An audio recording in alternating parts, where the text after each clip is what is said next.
So the sloka says, Natma jajan na marishyati naidhate asau na kshiyate samanvid vyabhicharinam hi sarvatra shashvad anupayu upalabdhi matram prano yathendriya balena vikalpitam sat. So he says that Atma does not take birth, does not die, does not increase or diminish. It is the witness of the modifications. It is present at all times and eternal, is not lost. It is pure consciousness. And then he gives the example of prana, just like prana moves from one body to another or small body to bigger body. So the changes are happening only in the body, not in the prana. So we are reading the commentary. So he said that Tasya brahmanas tat padarthasya aparokshanubhavo na sarvasya, that everyone cannot have the direct realization of the tat padartha, that is Brahman. Kintu suddhatvam padarthasya jivasya aparokshanubhava anantaram eva. But it is possible after the having the experience of the Suddha Tvam Padartha, the Jiva. Atah Suddha Jiva Maha. So therefore he is describing the Sarup of Jiva, the pure Jiva means Atma. So he says in 3 slokas, Natma iti Tribhi. So in the 3 verses, this and the 2 more, he describes that. So Natma, Atma Shuddho Jivo na jajana, na jata. So he says that Atma means the pure Jiva and it does not take birth, means it was never created. Iti adyo vikaro nishiddha. So this is the first transformation. There are 6 transformations. Jayate, asti, vardhate, viparinamate, kshiyate, vinashyate. So this is the first vikara, is to be born. So that is denied. So in this verse he is denying all the 6 transformations. Na marishyati iti antya sashtha. He also does not die or will not die. That is the 6th transformation. Janma bhavadeva tadantar astita lakshanopi vikaro dutiya. The 2nd vikara transformation is asti. Jayate asti means comes into existence after birth. So since birth is not there, the 2nd one is also not there. Then it says nayadhate vardhate, it does not increase in size. So therefore the 3rd one is denied. Vriddhi abhavadeva parinamo api chaturtha. And since there is no increase or expansion, so therefore the 4th transformation called parinam or some modification is also denied. And then it says nakshiyate, so it does not diminish, that is the 5th one. Iti apakshaya panchama. So in this way all the 6 transformations are denied. So therefore it is unchanging. As in Bhagavad Gita, Krishna also says that. Then he says, He yasmat, therefore vyabhicharinam. Here Adya Vikar and the Dvitiya Vikar appear same, because he says na jajan na jat iti Adya Vikara. And then he says Janma Bhava Deva Tadanantar Astita Lakshano Vikara. So why is it same? So, okay. It is Asti and Jayate, 2 Vikaras. Okay. So yasmad vyabhicharinam agma painam bal yuvadi dehanam dev manushyadi dehanam va samanvit tattat kal drashta. So the next part of the sloka says Samanvit Vyabhicharinam He. Because it does not undergo the changes, therefore it is the Samanvit means it is the Sakshi, the witness. Witness of what? Vyabhicharinam, the changes. So if you want to be a witness of anything, then you have to not change along with the thing which are changing. If I ask you to count how many vehicles have passed on the road, then you have to remain stable there, then only you can count. If you also sit in one of the car and go, then you cannot count. So therefore he says that because he does not have these 6 changes or transformations, therefore he remains the Tat Kala Drashta. He remains the witness of all those various changes such as Bal, Yuva, the Dehanam, the bodily changes. So we remember our childhood, youth, then middle age. Or the changes going from one body to another body, Dev, Manushya, Dehanam. So he remains the Drashta for all that. Nahi avasthavatam drashta tadavastho bhavati iti bhava. So this is a principle that the seer is different from the seen. If you are seeing something, then you are different from what you are seeing. Seer and seen cannot be the same because one is the agent, other is the object. So, karta and karma, they cannot be same. That is called karma kartri virodha. So this is also our experience. So he says because he is seeing the various avasthas. Various avastha means various changes. So then he cannot be the change. Because that's the principle and it is also our experience. So I just seeing something or their instrument and seeing, then they are not that. So there is a book by Shankaracharya, it is called Drik Drishya Vivek. It's a very small book, I think there are only 12 or 13 slokas. But it's very nice, it makes this only point.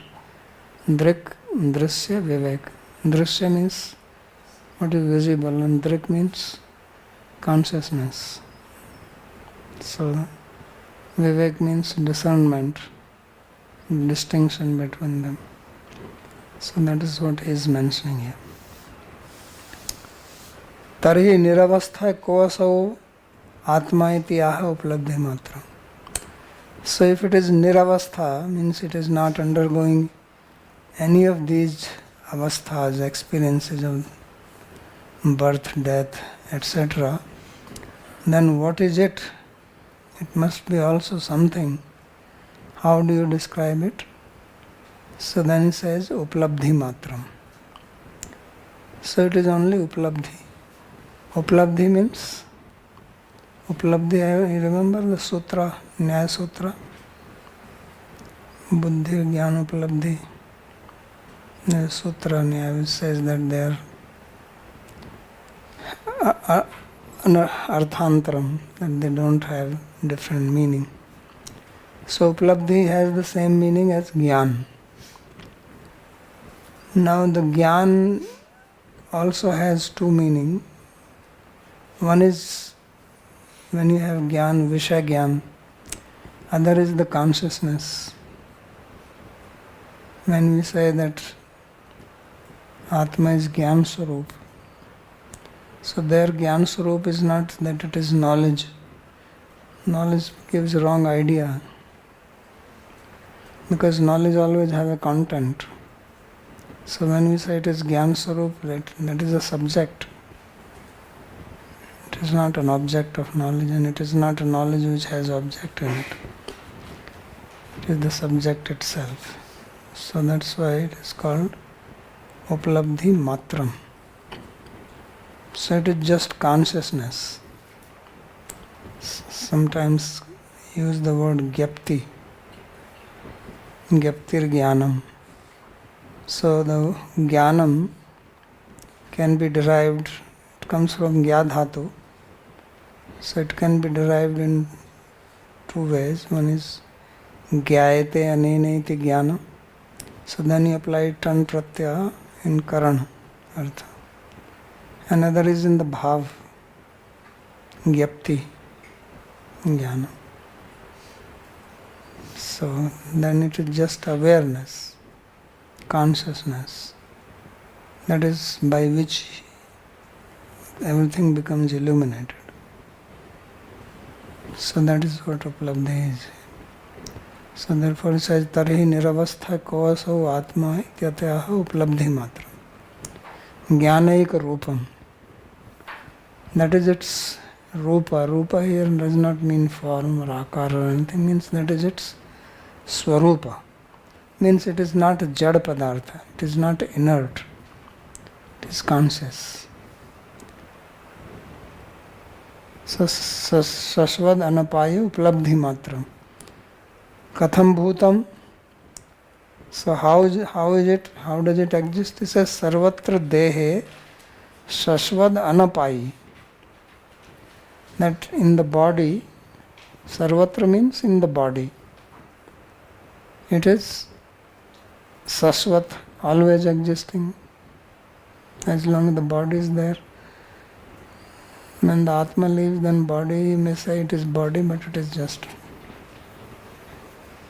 matter. It's not functioning as body. So anapayi means sadhanuvartmanam, that it is always existing in them. Now there is objection raised in it. This is from Buddhistic point of view. Because Buddha, in Buddhistic philosophy, Kshanikavad, so there is no Atma, but they also use the word Gyan. So that's why it is called Kshanik Vigyanvad. They use the word Vigyan or Gyan, same thing. And they say that everything is momentary awareness, and at every moment it is changing. So there is no Atma. Like he is saying that it is Sasvadanapai, Uplabdhi Matram. But from there, in their philosophy, everything goes in change. So therefore he says, Nanu Nil Jnanam Jatam Pit Jnanam Nashtam Iti Pratiterna Jnanasya Anapaitvam.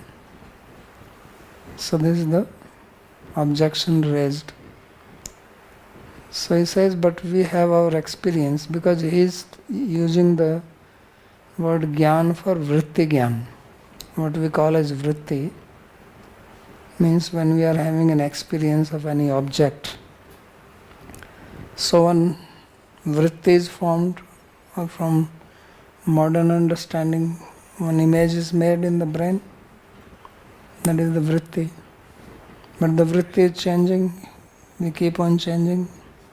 So that Vritti is what they call as Jnana. So this is changing all the time. Or in other words, what we call as Jnana also, that Jnana is changing.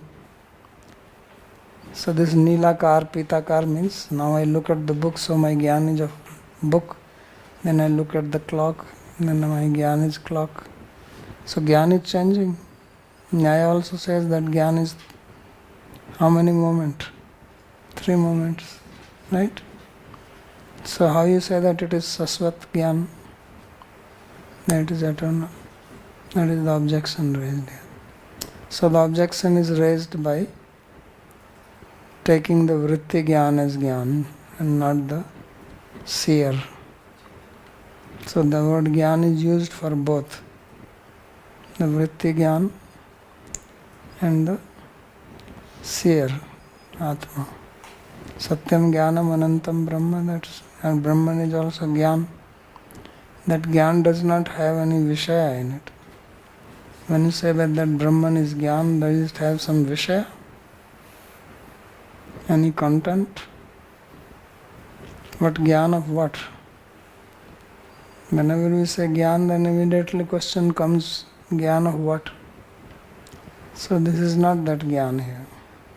But he is taking that gyan and then raising the question. Sometimes you take the wrong meaning and then ask a question, so the other person can get confused. So that is, he says, Nila Gyanam Jatam. First you have the Nila Gyan, means one vritti, one object. Then that is destroyed. And Pita Gyanam Nashtam. Pita previously was not. Iti pratiter na jnanasya anapayitvam. So therefore, what you said that it is sasvad anapayi pulabdhi matram, that it is unchanging, that is not true. So then he says, the verse says, Indriya balena vikalpitam sat.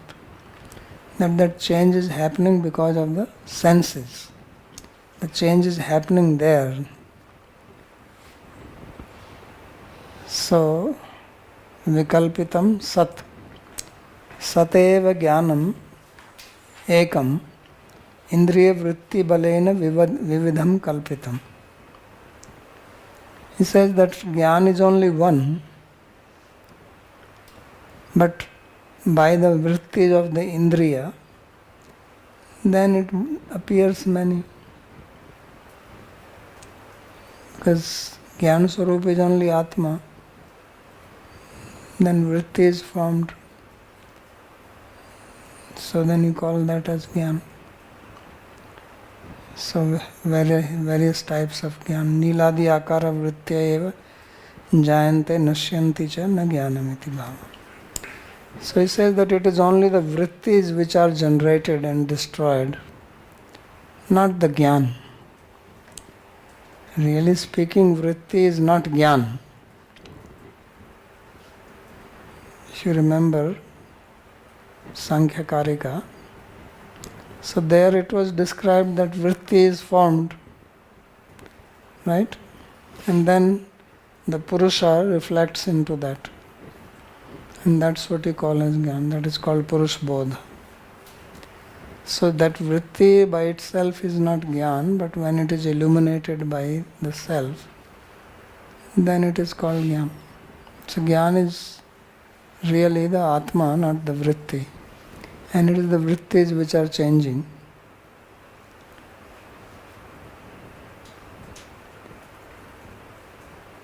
Vyavicharishu avasthitasya api avyavichare drishtantah prano yatha. So although Atma is situated in the objects which are vyabhichari, means which are changing, which are undergoing various changes, but it remains without changing, avyabhichar. So the example there given is of the prana, that how the prana, it moves from one body to another body, bodies change, bodies become small, bodies become big, and so on. But the prana remains same. So that is the example given.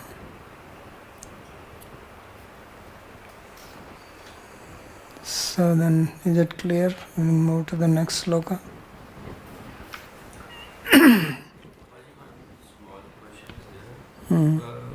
Here, when he's saying jnaneka rupam, uplabdhi matram jnaneka rupam. So here you explained jnana means consciousness, and we studied this in very detail in Paramatma Sandarbha, that jnana has three meanings. One is knowledge, and one means just being conscious, chitkan. So, but then when in the second line, when he's raising the objection, it appears that he's using, the word, it appears that when he's using the word jnana, jnanasya anapayitvam tatra ah. So jnana means vritti. Atma.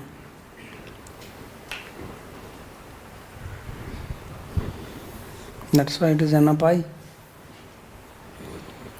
If it is vritti, it will not be anapai, then it will become apai. I mean, my doubt was why could not he simply say that what we studied, that Gyan here refers to the Chitkan, or Gyan refers to the consciousness part and not the knowledge part or the Vritti part. So that's what he's saying. When he's raising the objection, what else is he saying? So, Sadeva Gyanam Ekam. So Indriya vritti balena vividham kalpitam. So you explained that the vrittis, they are changing, but not the Atma is not Atma changing. which is reflecting. That's what he's saying. So this Atma reflecting means consciousness. Yes. And this is what it is unchanging. It is, he is comparing it to the pranas and the indriyas. Yes. Okay. Purushottam ji. Yesterday we talked about the Brahma Vritti. So how does this Brahma Vritti, which is explained here with fiction, what is Brahma Vritti then? Brahma vritti, when there are no more vrittis, when all the chitta is nirodha, then you have Brahmakar vritti. But doesn't you need some qualities or something to have some vritti happen? I mean, for vritti want to negate it? That's what I'm saying.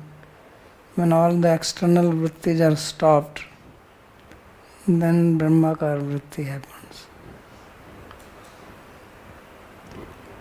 And this is only by experience, and basically there is no. That's why you cannot describe it. Why is it called a nirvachaniya? Because there's nothing. It's pure consciousness. That's why he said that without having the awareness of the self, it's not possible. Yoga Sutra also says tada drashtu swarupa avasthana. Then drashta becomes situated in its own swarupa.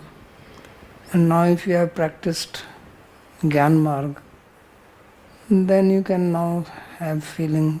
I mean, you cannot say you can have feeling or anything.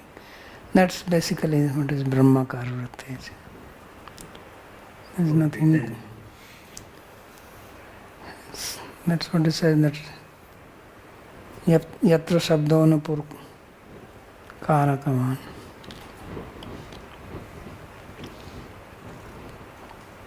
So next verse. अंडेषु पेशीषु तरुषु अविनिश्चितेषु प्राणो हि जीवम् उपधावति तत्र तत्र सन्नियदिन्द्रिय गणे अहमी च प्रसुप्ते कूटस्थ आशयं मृते तदनुस्मृतिर्न. So this is also a very important verse to understand Atma and how it is happening. So he says that the prana moves along with the Atma in the various forms of life, like andeshu in the egg, peshishu in the bodies, jarayuj, peshi in jarayu, born from the womb, born from the egg, tarushu, udbij, born from the earth, avinishchiteshu, what you call svedaj, born from sweat. So these are the four types. We say there are four types of living beings: Andaj, Udbij, Svedaj, and Jarayuj. So this is mentioned here. Andeshu, Peshishu, Tarushu, Avinishchateshu, Prano hi Jivam upadhavati tatra tatra. So prana goes along with the jiva in all these bodies. As Krishna says in Bhagavad Gita, that Vayu Gandhari Vashayat, just like the air takes the fragrance from its source, like the prana takes the jiva, goes into another one, along with the senses. So the subtle body, prana. Prana is part of the subtle body. Five senses, karmendriya, jnanendriya, prana. All these are part of subtle. So they all go But prana is the main thing which carries, because prana has the movement. So he said Jivam, prano hi jivam updhavati tatra tatra. Then he is saying about when you go into the sleep. Sanne yadindriya gane ahami cha prasupte. When you are in the sleep, the senses don't work. Like you are lying in the bed, your eyes, nose, ears, they are not functioning. So they are, sanne means they are dysfunctional. And ahami cha prasupte. Then sense of I is also lost. That is in the deep sleep. In the dreamless state, there is no I left. This ahankara is also dissolved. So, sanne yadindriya gane ahami cha prasupte kutastha ashayam rite tadanusmriti. But the jiva remains still. He is called kutastha. Means that unchanging one. Ashayam rite tadanusmritirna. How do we know? When you wake up, then you remember that I slept very nicely. So tad anusmritirna, we have the memory of the deep sleep. And if we have the memory, means we had the experience, because this is another principle, that only the person who experiences can have the memory of that. You cannot have memory of something which is experienced by someone else. So since we have the memory of sleeping, then we must have experienced it. Although during the experience period, we are not aware, but later on we become aware. So that means at that time also the sense of I was there. And that sense of I is not this ahankara, because this said ahami cha prasupte. So that proves that Atma has the sense of I. And that means it also has its own existence. So that is the proof of it.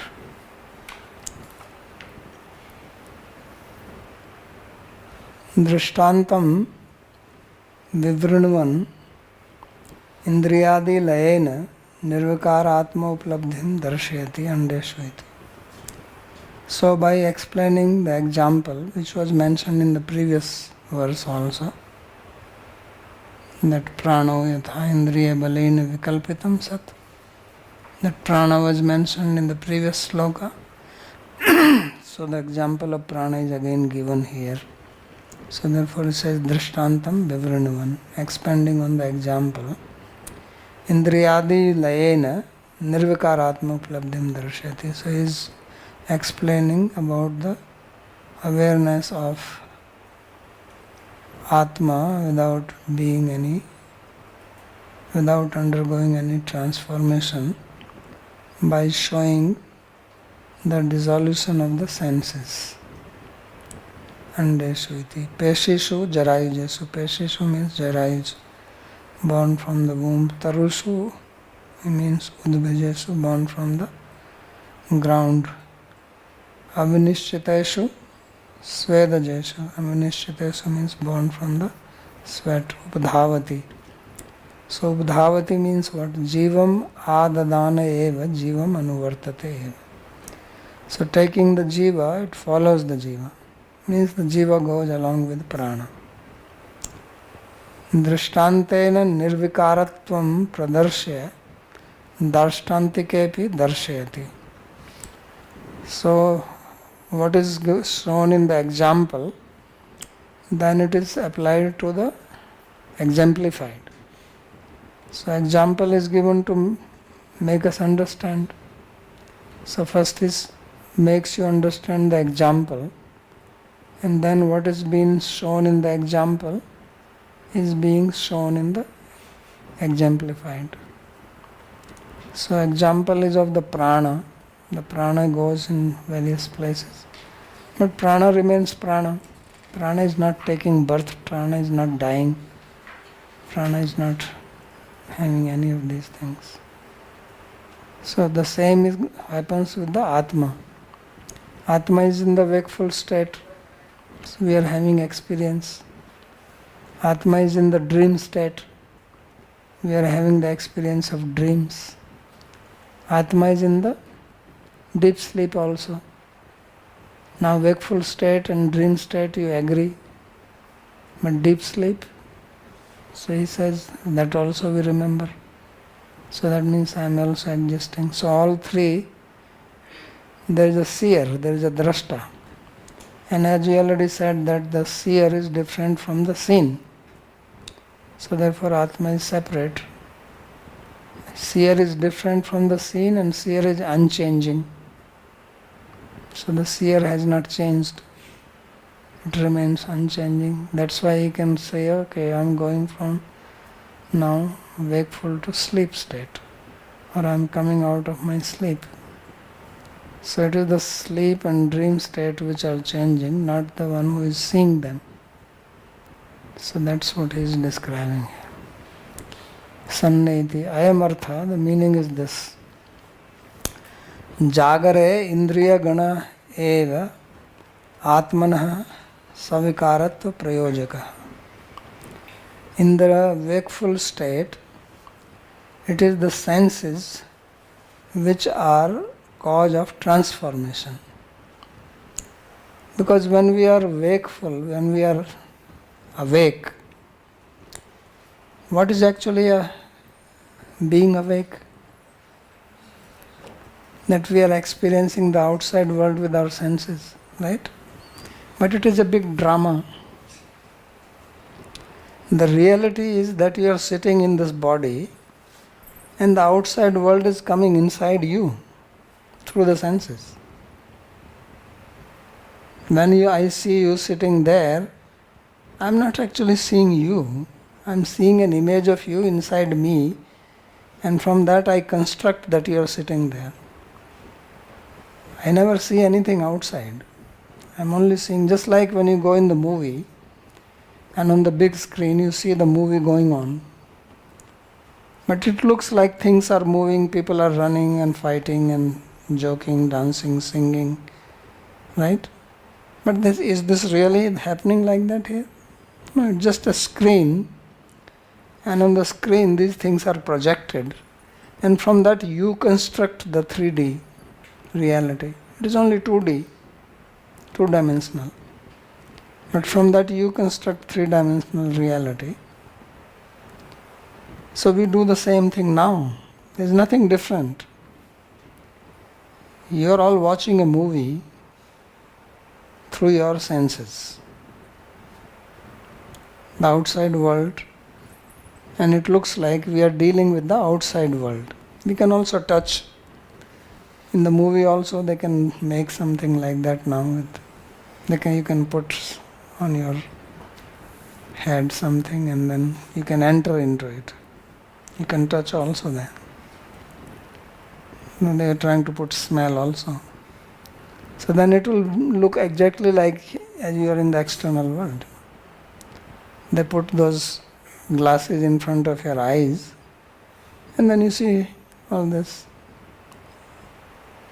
So this is exactly what is happening to us now. So all this vikara, the change, the transformation, what we are seeing, that somebody is shaking the head like this. So this is only because of my sense. So that's why it says indriya balena. That it's only because of the external senses that all this change is happening to me. Whether the change, what is it, how it is being projected. Suppose somebody's eyes are having some defect, then he will have a defective vision, but he will not know this. Suppose everybody in one village has the same defect, that they see the blue color as red color, suppose. And these village people are like an isolated community, they have been like this. Then somebody comes from outside and he says, no, this is red. You think they will believe you? They say, you have a problem with your vision. Right? Because their experience is this. So this majority works like that. That's why now majority does not believe in Atma, and you try to tell something that you think they will believe you. No. Now the majority does not believe in God or anything like that. They're not going to. But there are some people who have experienced it. But majority people don't, so they don't agree with you. They think you're crazy, you're just making up. They will even explain your reality from their point of view, that this is where you're making mistake. So you think that you're right and they're wrong, and they think they're right and you're wrong. Who is going to decide? So therefore he says that savikaratva prayojaka indriya gana. What is the prayojaka? What is the cause behind all these transformations which we are experiencing in the wakeful state is only the senses. If I don't have sense of seeing, then all 80% of the world doesn't exist for me. All the colors, all this, were already finished. Will I have any experience of those transformations? No. If I cannot hear, all that transformation gone for me. For me it will be just same. Whether you have a loudspeaker or you don't have, will it make any difference to me? No. Color will not make if I don't have. There are many species like that, they don't have eyes.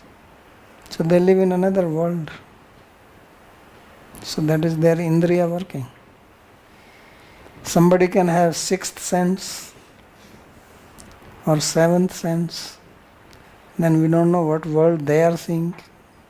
And if they start telling us, you think we will believe them? This guy is hallucinating. If you tell ant something, she is not going to believe you. She functions in her own world. And she is quite capable. She can do some things even better than you. You cannot smell sugar in a corner. They can from so far away. It's amazing. That means the smell actually goes to that long. Even a small, granule of sugar has such a smell that the ants can see 100 meters away.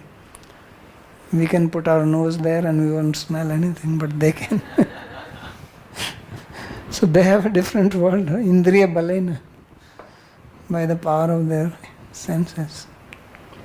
So this is what is saying, that Indriya Gana eva Atmana Savikaratva Prayojaka. Swapne, then in the swapna, when you are dreaming, then these senses don't work. So swapne tu tat sanskarvan ahankara. Then only the ahankara is working along with the samskaras. Manas is there, but he is speaking about ahankara because the sloka says ahmincha prasupte. That's why he is not bringing the manas into picture. He is smart commentator. He makes his ground before. Then he says yadatu susuptam tadane kopi. But when you are in deep sleep, then the sloka said sanne indriya gane ahamincha prasupte. The senses are not there. The ahankara is also not there. So all your samskaras, nothing, cannot do anything. You can have all the samskaras, all the memory, but your ahankara is sleeping. So it is gone. You cannot approach anything. So that is the sleep. You sleep at night, forget everything. Everything forgotten, completely. All the raga and dvesha gone. You work so hard to become free from raga and dvesha. At night, No effort is needed. And you have such a relief. Right? Imagine if you can become free from raga and dvesa when you are awake. You will have that relief all the time. So he says that. So he says, Yada tu susuptam tadane kopi atas tada nirvikara eva atma iti. So then the atma only persists at that time. The body, the senses. Now we say that the senses and they get dissolved. Dissolved does not mean that there is some evaporate or anything. Main thing, they are dysfunctional, that's all. And if they are not functioning, then they are not senses. It's like if there is a car, and car has got various different parts. It is a brake, it is accelerator, steering. But imagine that there is no battery in the car. Then you can call it an engine. It is not an engine. You can call this as a brake. It is not a brake anymore. It doesn't function like that. So that is the meaning of dissolution. So when you are in the deep sleep, everything is dissolved. Although you are still alive, body is there, but it's no more. You can think that body is gone. Only Atma is there.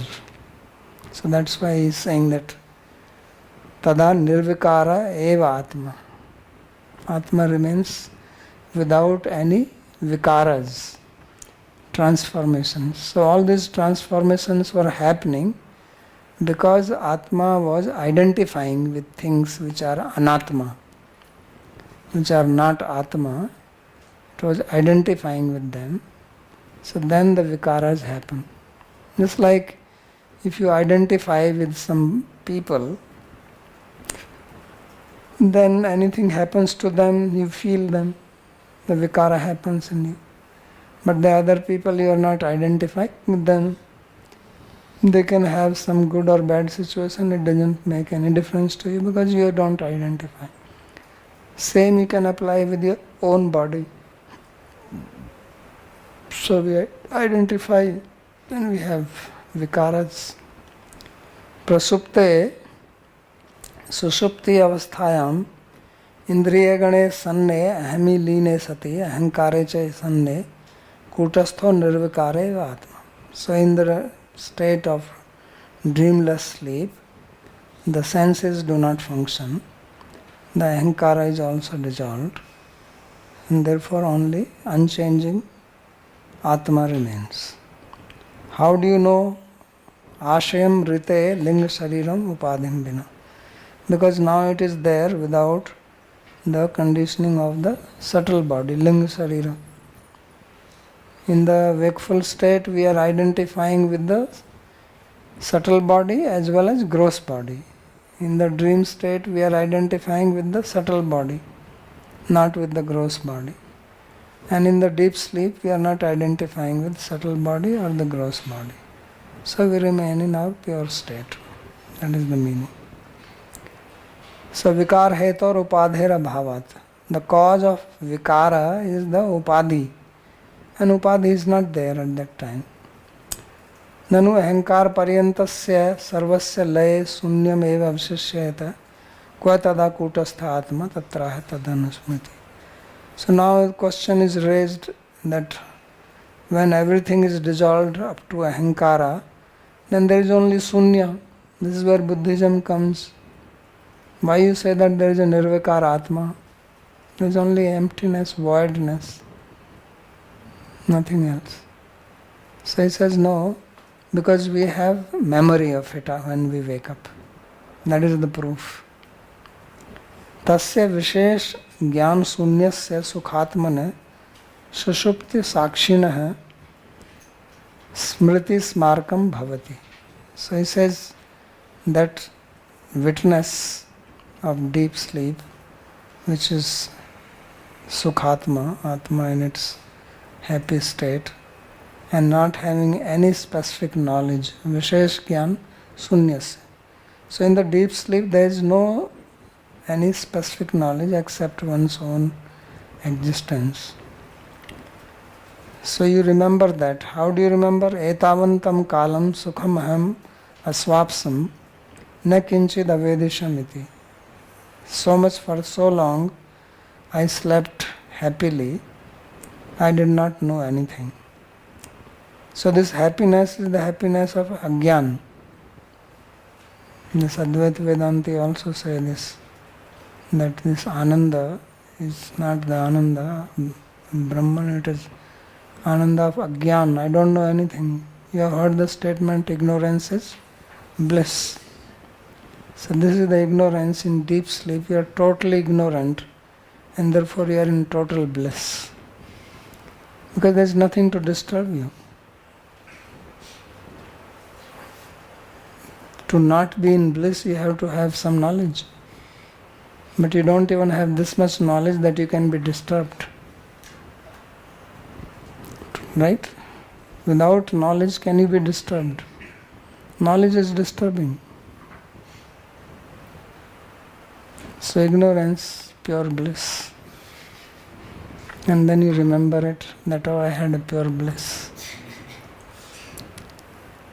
Ato ananubhutasya asmaranad astyeva susaptau atmanubhava. So therefore he says that we cannot have memory of anything that which has not been experienced by us. So therefore, certainly there is an experience of Atma in sleep. Vishaya sambandha bhavatu na spashta. Then why is that I don't have clear remembrance of Maya at that time? It's because there is no Vishaya. There is only the subject, no predicate. So you cannot remember that. What is there to remember? Tathacha Shruti, therefore the Shruti says, Yadvai tam na pashyati, pashyan vai drashtavyam pashyati, nahi drashtur drishtair vipralopo bhavat vidyate. So this is in Brihadaranyaka Upanishad. So Yadvai tam na pashyati. At that time you don't see that, means the samsara. Pashyan vai drashtavyam pashyati. You see that which is to be seen, the seer. Why? Nahi drashtu drishtair vipralopa bhavati. Because the seeing capacity of the seer is never lost. Means the Atma is there. So that is the explanation of this verse. Bhushan.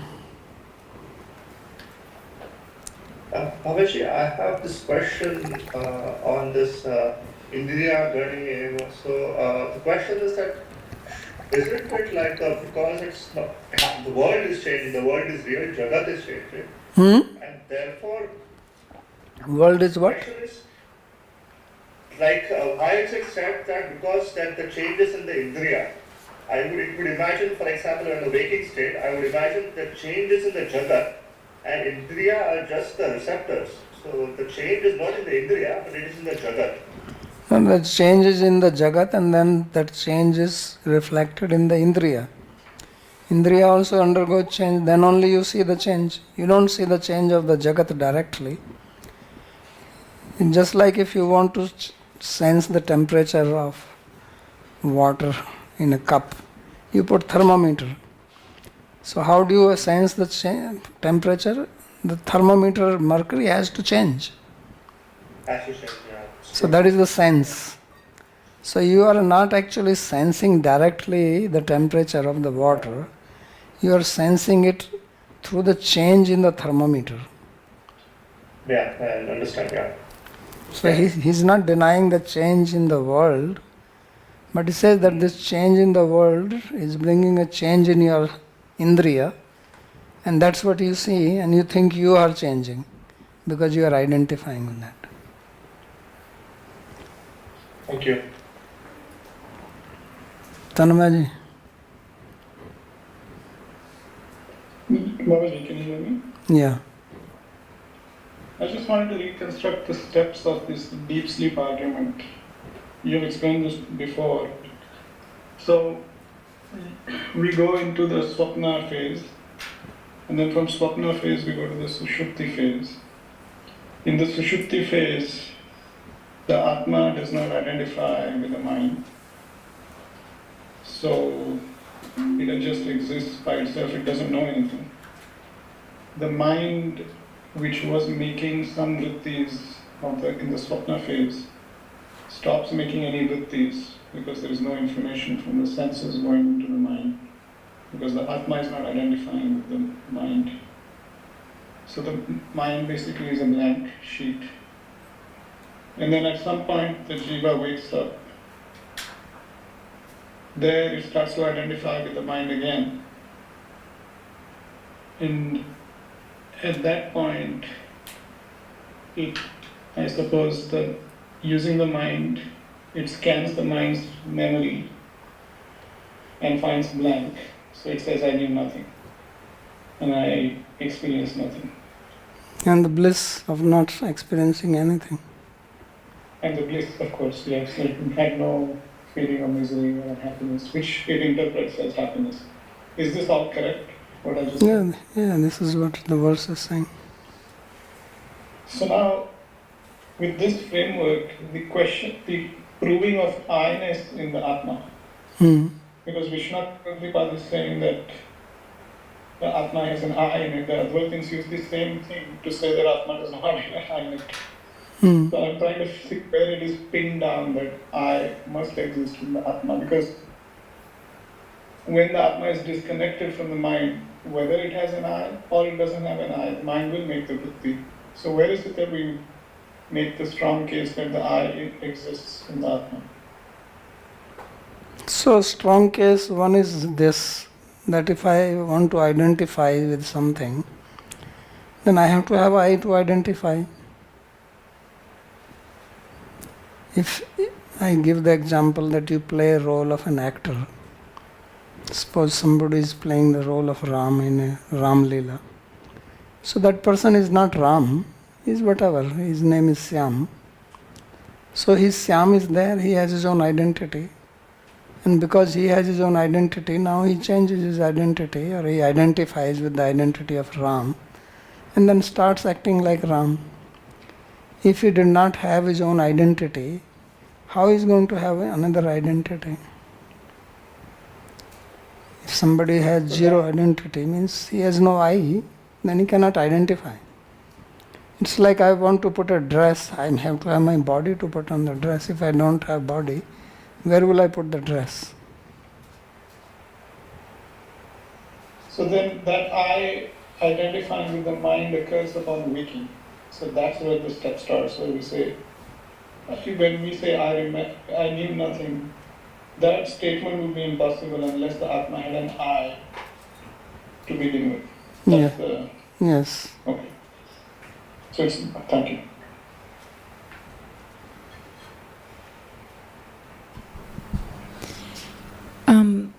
When you said that prana is the one that moves, and prana, it takes the jiva along with it. And then again you said the prana is taking the jiva, and the jiva is following the prana. So I was wondering, does prana have like some intelligence to be able to do that, or how does prana do that? It's by the law of karma. Prana is not sentient being. Okay, so it's like just like air is taking the fragrance. So you think air has intelligence? No. Just its nature. It flows. It's like a river just flowing. It carries. So like that prana moves, it carries. Where will it carry, where it will go, that is law of karma. It's like where will the wind go? That's law of air pressure. Wherever is pressure low, that's where the air goes. So karma is like this, where the pressure is low for this Atma, that's where the Atma will drop and take birth. Low pressure. And is it where, so the prana is just flowing at the time of death, and then it's like where your ahankara is at that time? Yeah, that's the low pressure. That's the low pressure. So if you're experiencing pain in your body or something, whatever's going on in those thoughts, that's where the prana takes it, where the ahankara is at that time. Okay, thank you. Mohini.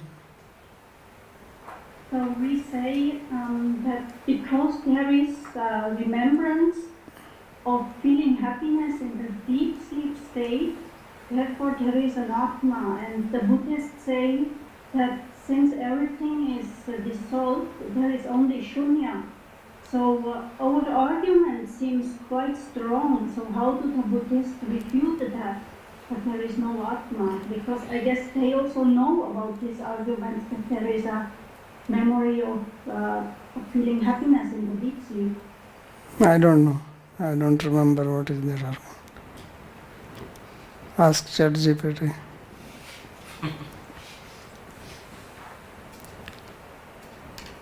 Okay, anything else? Because the thing is, unless you study Buddhism, you will not know this, because whether it is Advaitavad who refutes, they will stop by giving their argument.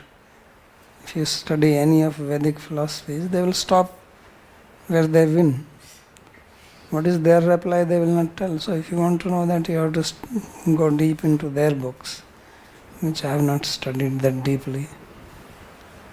Buddhist philosophy. So I don't know what is their argument.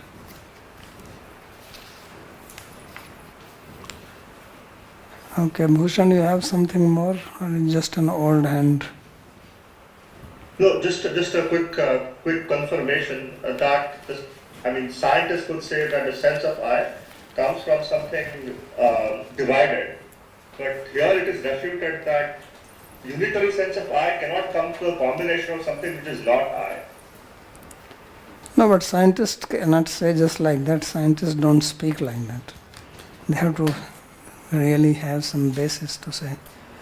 Scientists don't speak in air unless they have done some experiment and they can prove that actually yes, the sense of I is coming here.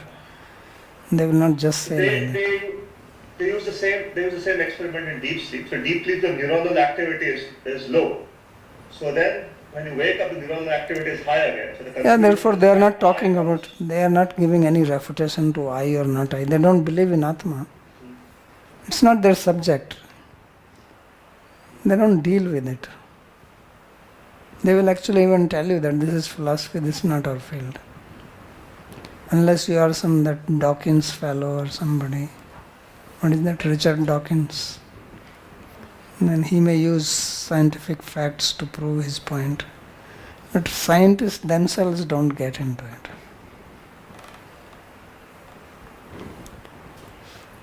Okay.